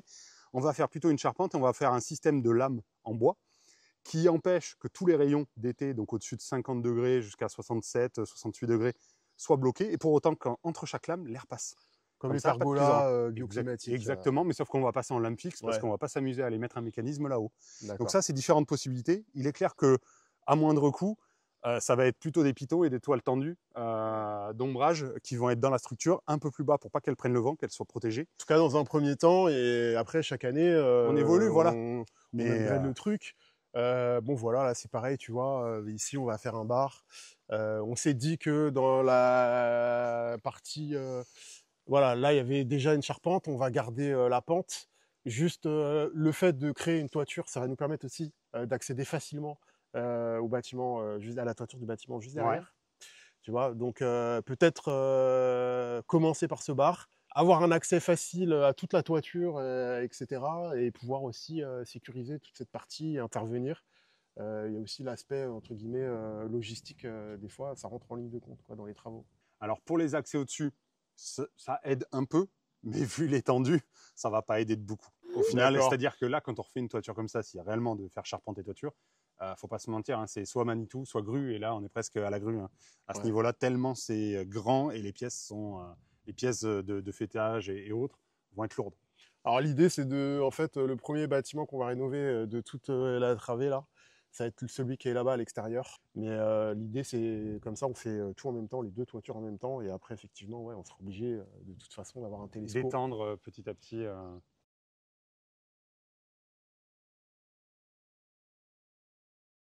Là, tu vois, typiquement, on a 4 piliers. Celui-là s'est effondré. On aimerait vraiment pouvoir le remonter parce que du coup, c'est vraiment l'harmonie du lieu. Et ça nous permettrait aussi, par exemple, de fixer, tu vois, une poutre dessus. Le fait de remonter les sections les unes sur les autres et de faire ailleurs entre elles, tu ne pourras pas. C'est-à-dire que tu n'es pas sur des matériaux inertes, tu ne vas pas pouvoir faire du scellement chimique et autres dedans. Donc là, la meilleure solution, c'est de voir si tu peux arriver à récupérer un maximum de tranches de briques. Même normalement, on est censé rendre les briques indépendantes pour le rebâtir. Et généralement, ce qu'on fait, c'est qu'on le rebâtit en briques pleines foraines autour. Et on a un cœur qui est généralement en béton armé, qui vient nous faire notre pilier. En fait, on a notre habillage plus qu'autre chose qui participe quand même. Hein. Mais on vient refaire une base. Et là, clairement, soit on travaille à la chaux, donc en NHL5, en mortier de chaux très solide, soit vu qu'on va carrément amener du ferraillage au centre, on ne peut plus travailler en chaux, on va travailler carrément au ciment. Et en fait, en périphérie, on va laisser du joint creux pour venir faire une finition à la chaux plus naturelle. On n'a pas besoin que ça respire de toute façon. Hein, donc, Là, non, c'est ouvert des quatre côtés. Et ce qu'on cherche, c'est ouais. la rigidité. Ouais. Parce que demain, s'il y a une charpente dessus, il faut bien se dire, alors là, les poteaux sont quand même surdimensionnés parce que c'était pas du béton armé, mais ils prennent énormément de charge dessus. Donc en fait, l'idée, c'est à rebâtir quelque chose. Ben, on essaie de le faire au maximum solide pour que demain, si on a le budget, eh ben, on puisse rebâtir et s'appuyer dessus, c'est pas un problème. Donc là, normalement, c'est recouler une fondation et remonter l'élément.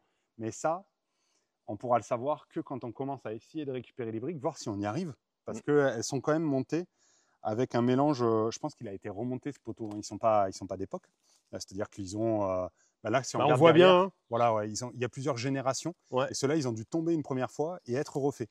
À droite on voit vraiment de la brique foraine qui a été montée à la terre et à la chaux, alors qu'au centre, celui qui était orangé comme celui-ci, ils ont été montés au ciment bâtard, à la chaux bâtarde.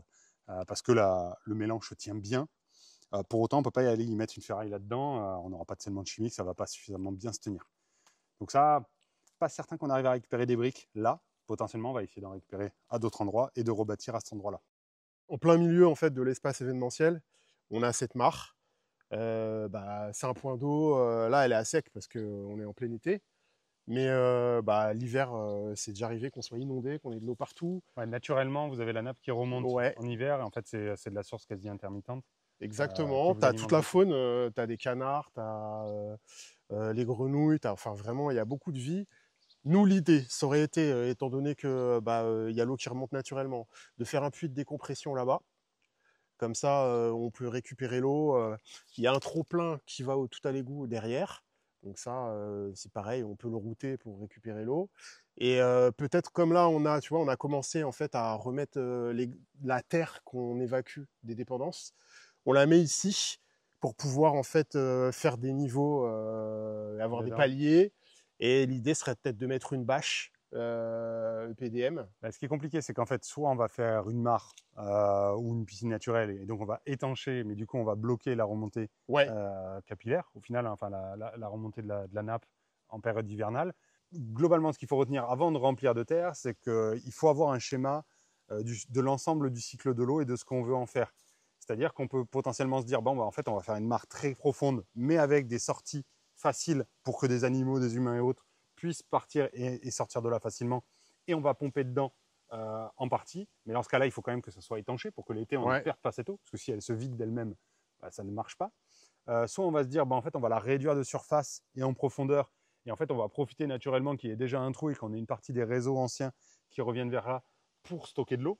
Mais si on utilise des réseaux anciens, ce sera plutôt de l'eau à destination de la végétation dans ce cas-là. Mais on a toute une partie du travail de terrassement qui est faite. C'est ça. C'est-à-dire que là, on peut arriver, il faut juste arriver quand même à rentrer un camion, un porteur jusqu'ici. Donc soit on fait une travée dans la végétation et on vient poser les cuves en fond sur un radis de gravier stabilisé. Et en fait, on a déjà fait toute une partie du travail qui est déjà faite. Et après, on vient recouvrir. En fait, on réduit l'espace, mais on l'utilise pour quelque chose d'autre. Et généralement, tu parlais de puits de décompression pour pouvoir pomper, des choses comme ça. Pensez faire un drain, tu vois, pour quadriller toute cette partie, terminer en croix là-bas et récupérer cette eau qui arrive naturellement. Alors, soit tu vas le faire dans ce sens, soit déjà ce que tu vas faire, c'est potentiellement les eaux de pluie, commencer par les stocker, parce que en fait, tu vas les emmener à l'état le plus propre possible dans ton stockage, parce que sinon, il faut le nettoyer le stockage trop régulièrement, donc c'est du boulot en plus. Et après, tu vas venir sortir de là, soit ton trop-plein des cuves, donc de l'eau la plus noble, tu vas la ramener avec le trop-plein de la source aussi, à cet endroit-là, et après, tu vas capter. Mais il faut déjà arriver à voir comment ça remonte à cet endroit-là, et pour ça, il faudrait vraiment rentrer dedans, curer totalement. On l'a fait. D'accord. Et vous avez vu des remontées uniformes d'eau? Les remontées, elles sont ici, là, en fait. Tu as une remontée. Alors, c'est vraiment une remontée du sol, quoi. Ouais. Ce serait presque à voir si vous busez pas, vous creusez pas encore un peu pour essayer de capter cet endroit-là. D'accord. Avec une pompe de relevage, globalement, qui tournerait soit pour alimenter la nappe, la mare à côté qui aurait été étanchée, soit pour rejeter les eaux, soit pour alimenter et faire du pompage. D'accord. Et ça, il faudrait presque avoir un sourcier ou autre qui vient là pour vraiment regarder comment ça se passe. Mais voilà, ce trou-là, dans cette taille-là, est assez gigantesque. Soit on en fait un très grand, une mare, presque un quasi-étang, un petit étang au fur et à mesure. Mais là, vu qu'on a un espace événementiel juste à côté, bah, globalement, ça sera grillagé. Ouais. Il n'y a pas d'accès possible là-dedans. Soit on veut faire un jardin et quelque chose assez idyllique par rapport au lieu qu'il y a à côté. Et dans ce cas-là, on va plutôt travailler, remonter les fonds, réduire les surfaces pour avoir un cadre sympa, mais dans une mesure d'entretien et de risque limitée. Parce que là, Voilà, on va tu vois, plutôt c'était remplir. maçonné, on ne se voit pas tout remaçonner, étanchéifié, c'est tellement colossal. On pourrait le faire si on n'avait que ce chantier, en fait. Mais Oui, je veux voilà, dire, voilà. exactement. Là, il y a un moment, Euh, vu la disproportion de tout l'ensemble, c'est titanesque, il va Tu falloir trouves, faire des toi? choix.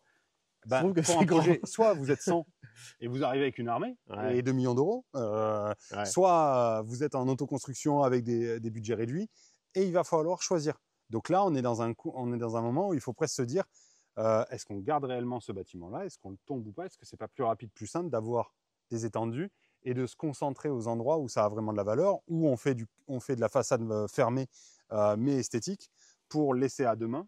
Mais voilà, Nous, là, sur ça, on est plus parti sur cette option-là, l'option 2. C'est là aussi que tu vois que bon, les anciens avaient quand même pensé les choses. Enfin voilà, on essaie vraiment de s'inspirer de leur façon de penser parce que là, tu vois, tu as une dalle, tu as une buse béton, et là, tu as un regard, et en fait, tu récupérais, tu as un tuyau. Il devait récupérer les eaux de pluie ici, tu vois. Tu as la canette, bon là, ça a été ouais, bricolé et tout.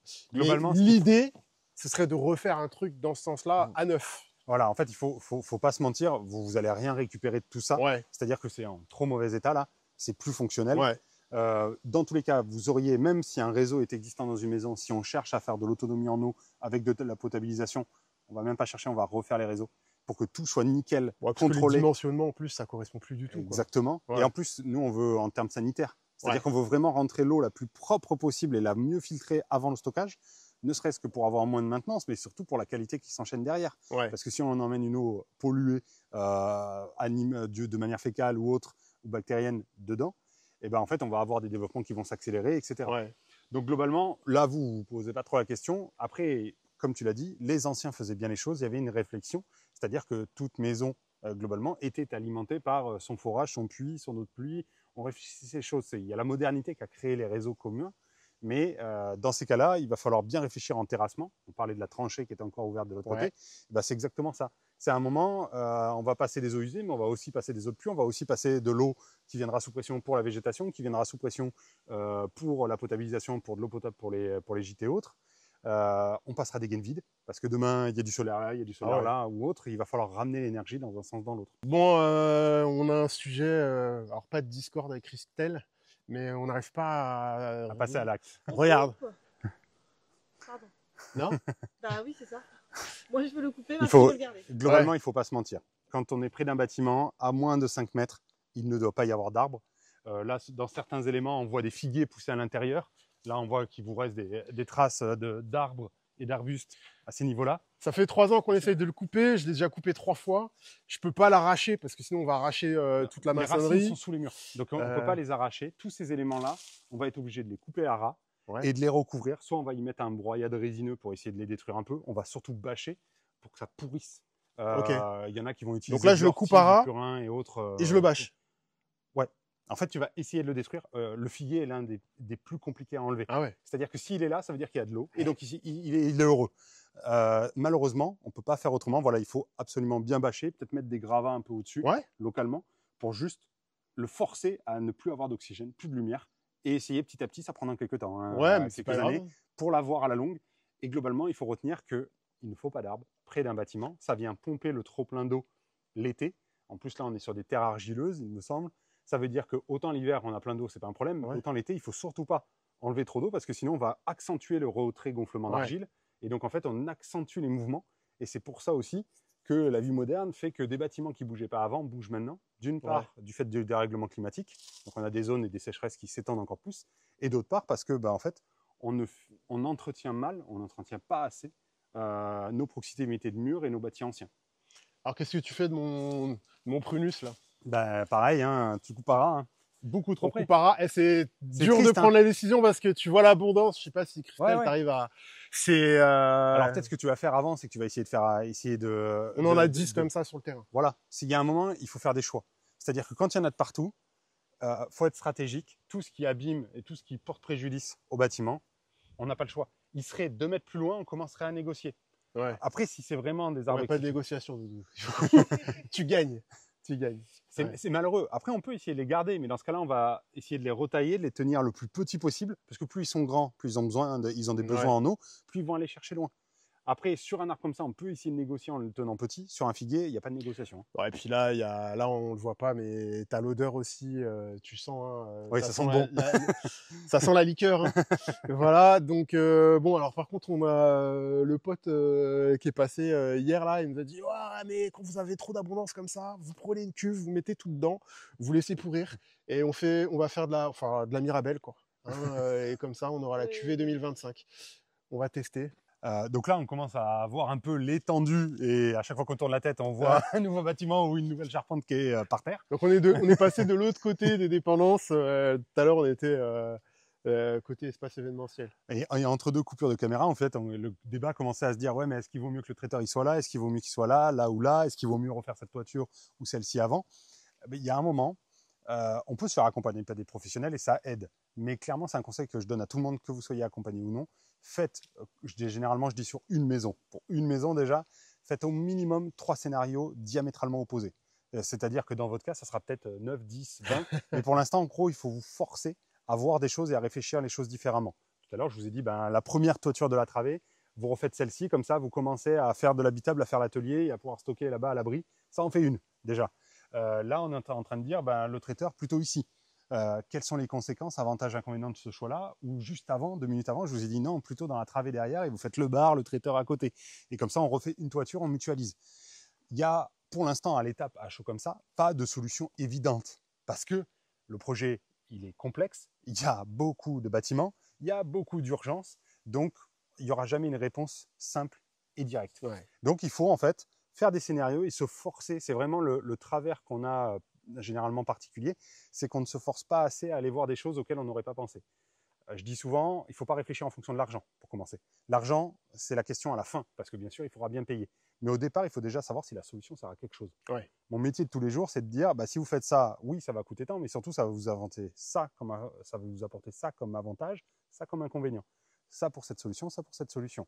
Et à la fin, ça coûte tant, ça coûte tant, ça coûte tant.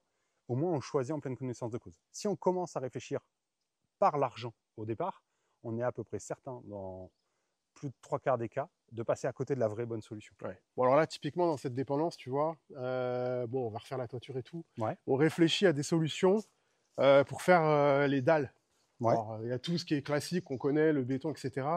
Mais nous, on aime bien penser en dehors, tu vois, du cadre. Est-ce que tu as des solutions qui pourraient être intéressantes en termes de mise en œuvre et aussi en termes d'éco-responsabilité? Okay. En fait, on va partir de 2 éléments. Là, on est dans du bâti ancien. Ce qu'on ne veut pas, c'est créer une concentration de remontée capillaire dans les murs. Ouais. C'est-à-dire, là, on n'a pas de toiture actuellement, donc ça va. C'est bien ventilé, on a encore quelques traces d'eau ou de fioul, mais c'est bien normal. Ce qu'on va faire, c'est que si on crée des remontées capillaires, on va générer un problème qui n'existe potentiellement pas pour l'instant. Ouais. Donc, dans notre choix, on va y réfléchir, on va garder ça en tête. La deuxième chose, c'est qu'on va partir du haut. Quel type de revêtement on veut? Typiquement, si c'est pour finir avec un carrelage, on va directement partir sur une dalle béton. Okay. Ça ne sert à rien, on a un revêtement non perspirant, donc ça ne sert à rien de mettre quelque chose de perspirant en dessous. On fera un drain périphérique ou un hérisson ventilé carrément. Là, il n'y a pas de trace de remontée de capillaire au milieu en l'état actuel, donc juste potentiellement un drain périphérique pour limiter la concentration dans les murs, sera suffisant. On n'isole pas, ça va dépendre de notre secteur géographique. Si on n'isole pas, on a la fraîcheur estivale, mais on se déconnecte quand même périphériquement du mur pour ne pas avoir le froid hivernal limité. Et dans ce cas-là, on aura une dalle fraîche l'hiver. On va y mettre des tapis, on va réchauffer. Ça, c'est pour le carrelage. Si on veut un plancher perspirant parce qu'on a des remontées au centre et autres, soit on va faire un hérisson ventilé, soit on veut un travertin, une tomette pour avoir un produit naturel de sol, mais revêtement de sol dur. Dans ce cas-là, on est sur des matériaux naturels, on va pouvoir travailler sur des dalles perspirantes. Et donc là, on va faire une dalle généralement plutôt chaud-chambre. Okay. Après, la mise en œuvre, c'est assez compliqué. C'est du boulot. C'est surtout beaucoup de boulot. Bon, après, une dalle béton, c'est sûr que c'est plus rapide avec la pompe à béton et autres.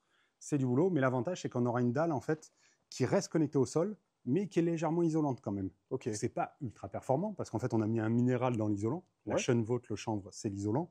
La chaux, c'est un minéral. Donc, en fait, on a des ponts thermiques de partout. Pour autant, ça nous amène une dalle qui est tiède en hiver, plus chaude que si on n'avait pas isolé. Et ça nous amène une dalle qui reste fraîche quand même en été. Ok. Donc ça, c'est très intéressant. Et en plus, on est perspirant.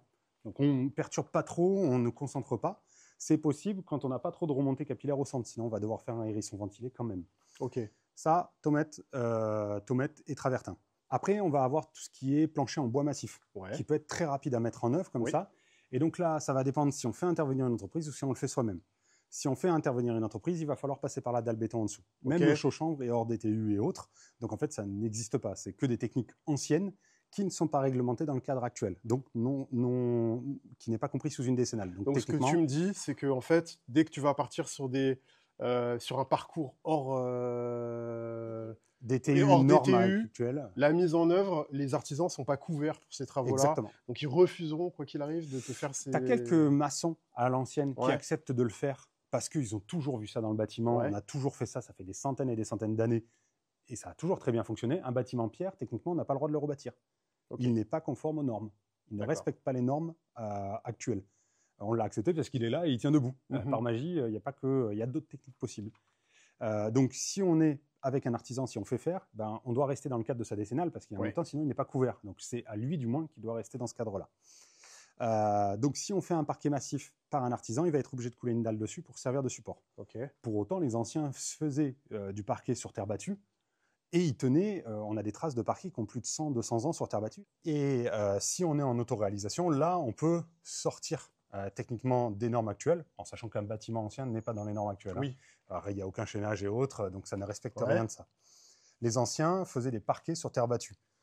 Ils pouvaient durer des centaines d'années, on en a encore des exemples. On a déjà vu ça. Voilà. Certains vieillissent plus vite à cause de problèmes d'infiltration, de remontée capillaire trop importantes, mais on a aussi des évolutions technologiques entre-temps. On a le pétrole qui est arrivé, il faut lui reconnaître, il a quelques avantages. Au sens où, soit on fait un hérisson ventilé ou non, suivant les cas, si on a des remontées capillaires ou non. On fait une dalle béton et on vient fixer nos lambourdes sur la dalle béton et poser notre parquet. Entre nos lambourdes, on peut mettre un isolant, on peut passer nos réseaux électriques et autres. Soit on vient directement au sol, faire un hérisson au non suivant la compacité du sol, parce qu'un sol comme ça, là, il ne va plus bouger. À ce niveau-là, il est complètement compacté. Là, on va juste le retravailler pour le lisser. Soit on va faire un hérisson. Est-ce que je peux passer mes tuiles, par exemple? Alors oui, mais dans ce cas-là, on va devoir soit décaisser, soit on perd un peu de hauteur. Les tuiles, on va les compacter surtout. On va louer une dameuse pour vraiment les compacter, pour bien stabiliser. La tuile, c'est comme le galet roulé lavé, c'est un matériau inerte. Donc une fois qu'il est bien stabilisé, on peut poser quelque chose dessus. Ce qu'il faut juste, c'est que si on doit faire un parquet sur terre battue, il faut vraiment que notre support soit parfaitement compact pour qu'on puisse s'appuyer localement. Et donc après, on vient faire des plots. Donc on va découper un carré de polyane pour bloquer la remontée capillaire. On va couper un dé de béton cellulaire qui va nous permettre de faire une petite rupture de pont thermique. Sur ce dé, on va venir couler un plot de ciment pour poser notre lambourde chevillée dedans. Et on va faire notre mise à niveau avec des plots tous les 50-70 cm suivant notre dimensionnement de chevron. Une fois qu'on a nos chevrons de partout, et au final, on va venir faire passer tous nos réseaux entre les deux. Si on doit isoler, et généralement on isole, on va être en layage en vrac pour être perspirant. Et après, par-dessus nos lambourdes, on va travailler avec une bande de liège, tout le temps pour les grincements et autres, et monter notre plancher en bois massif, vissé, jamais cloué. Comme ça, on retient les lames dans les deux sens. Et donc là, on a fait un parquet sur bois massif à l'ancienne, juste qu'on a amélioré un peu la technique, parce qu'en fait, le gros défaut des planchers anciens, c'est qu'ils collaient les lambourdes au sol avec du plâtre. Et le problématique, c'est que le plâtre capte énormément l'humidité, ça remontait dans les lambourdes et elles pourrissaient. Alors que nous, on peut se déconnecter maintenant. Bon, après, je sais ce que ta mère dirait, parce qu'elle me dirait les souris, les rongeurs, les... Si le vide est totalement fermé en périphérique, il n'y a aucun accès, qu'on a retravaillé tous les accès dans le pierre avec un mortier, c'est pas par là qu'elles rentreront, les souris. Il y a de la pierre tout autour, on est bloqué. C'est sûr que si on met un parquet avec une ventilation qui est grande ouverte comme ça, c'est pas magique.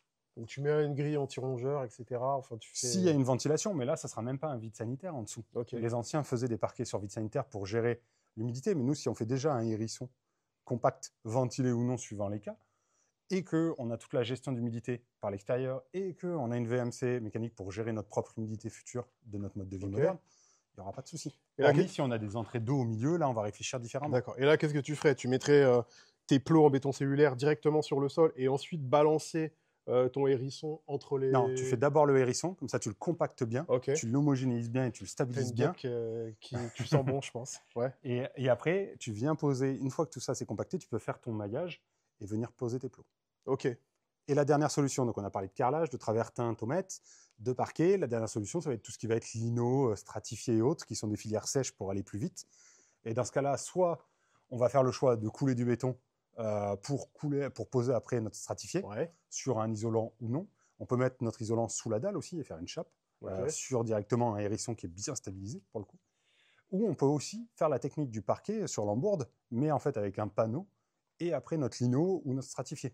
Ça sera la même finition, c'est juste qu'on est en train de se payer un lino ou un stratifié, un résilient, un panneau support USB entre les deux, et nos lambourdes et tout le reste que j'ai dit avant. Donc au final, c'est là où on parlait de prix hors caméra tout à l'heure. Généralement, économiquement, le parquet, si on prend directement en direct de scierie, il faut toujours enlever des intermédiaires. Hein. Tout intermédiaire prend sa part. Donc on se fait du bois, c'est toujours en direct de scierie. En local, on peut arriver à trouver des bois. Bien sûr, il va falloir travailler avec un numéro de scierie professionnel, peu importe le type de société. On peut créer des comptes pro un peu de partout. Et si on a des volumes, on peut commencer à négocier. Et on va comparer, on va chercher à avoir des prix intéressants. Et plus on enlève de couches, tout en restant dans quelque chose qui tient debout, ben, plus on fait d'économies. Parce que c'est sûr que si on empile les couches et les couches, alors le fournisseur, il adore, hein, parce qu'il vend plein de produits. Il n'y a pas de problème. Mais pour autant, oui, le DTI demande de se couler une dalle, mais dans les faits, les anciens ont toujours fait 100. Ça n'a jamais été un problème. Et pourquoi pas plutôt un chevêtre scellé dans la maçonnerie, et du coup tu te passes des lambourdes, tu es sur un... Tu sais, tu mets des muralières, tu fais... Mais du coup, tu auras quand même des lambourdes, tu auras des solives et des lambourdes. Ouais.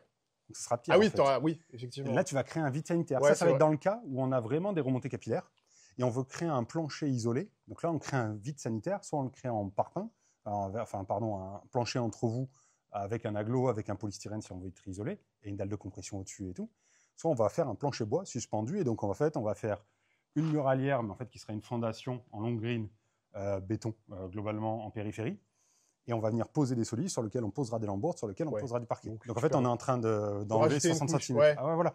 C'est là où en fait il faut se poser la question. On n'a pas d'entrée d'humidité là. Alors tant qu'on n'a pas une toiture, techniquement on ne le sait pas vraiment, parce qu'en fait il faudrait avoir une toiture, attendre l'automne, voire janvier-février pour voir ce qui se passe. Mais là pour l'instant, on n'a même pas de gouttière parce qu'il n'y a pas de toit. Mais quand il y aura une toiture, une gouttière et autres, on va regarder. Ce sera le moment de sonder. Et c'est là où je parlais de l'idée de travailler par travée et de voir l'évolution. Dans le bâti ancien, en termes d'humidité, je disais, il n'y a pas de règle. Parce qu'en fait, d'un côté à l'autre du bâtiment, d'un bâtiment, d'une région à l'autre et autres, ce n'est pas le même terrain, ce n'est pas le même climat, d'une saison à l'autre. C'est-à-dire qu'on a des hivers pluvieux, on a des hivers secs et chauds, etc. Eh bien, ce n'est pas une science exacte tout ça. On peut prendre ceinture et bretelle, hein, mettre une dalle béton et un hérisson ventilé, mais c'est juste qu'on aligne les billes à chaque fois. Donc si on veut commencer à rationaliser, eh bien, il faut faire les choses par étapes et laisser le temps d'observer et de se dire, est-ce qu'on peut s'en passer en fait? Bon, alors du coup, si tu devais nous faire 3-4 préconisations, on va voir chronologiquement parlant. On commence par quoi pour se dépatouiller de tout ça? Déjà, la priorité, c'est de mettre en sécurité au moins les têtes de mur. Parce que là, on voit que ça commence à se dégrader à vitesse grand V à certains endroits, donc il n'y a pas le choix. C'est nacelle ou échelle, mortier de chaux ou de ciment, et on vient déjà reprendre ces parties-là. Sauf si on a prévu à échelle de 6 mois de refaire une toiture, là on peut attendre un peu. Il y a vraiment des endroits où ça en attente de tirant, c'est en attente de mortier, pour au moins que les murs pansements ne dont pas. tu parlais tout à l'heure. Les petits pansements, on n'a pas le choix, là, faut y aller, là, faut agir vite. Et globalement, ils n'aiment pas que je le dise, la maison passive et le passive house, mais je passe mes journées à démontrer qu'il ne faut pas le faire. Ça sera toujours préférable de surdimensionner les panneaux par rapport aux batteries. Il ne faut pas un rayon de soleil sur un vitrage. Donc là, on a actuellement un chauffage à 500 un radiateur de 500 watts qui tourne à fond.